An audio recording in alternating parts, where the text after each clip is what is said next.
Hello નમસ્કાર, જય માતાજી. સ્વાગત છે તમારું મહેંદી બાય પૂજા મારા નવા વિડીયોમાં.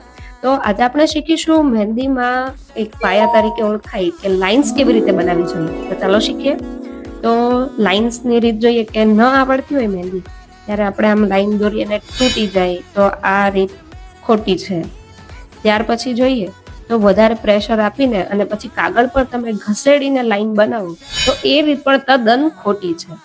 ત્યાર પછી અલગ અલગ થિકનેસ વાળી એ લાઈન બરાબર નથી દેખાતી, જેમ તમે વિડીયોમાં જોઈ શકો છો. તો શીખીએ કે પહેલા તો કોનને પ્રોપર પકડી લેવો હાથમાં અને ત્યારબાદ તમે ધીરેથી કોન્સન્ટ્રેટ કરીને સીધી લીટી દોરવાનો પ્રયાસ કરો.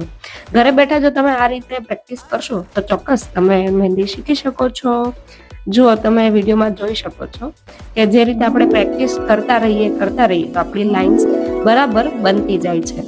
તો આ જ રીતે તમે મહેંદી ખૂબ સારી રીતે શીખી શકો છો અને વિડીયોમાં દેખાય છે એ રીતે તમે ખૂબ સુંદર સીધી લાઈન પ્રેક્ટિસ કરીને બનાવતા શીખી શકો છો. તો ચોક્કસથી તમે મારા વિડીયોમાં જોડાતા રહેજો અને આગળ નવું શીખવા માટે like, share and subscribe. Bye bye.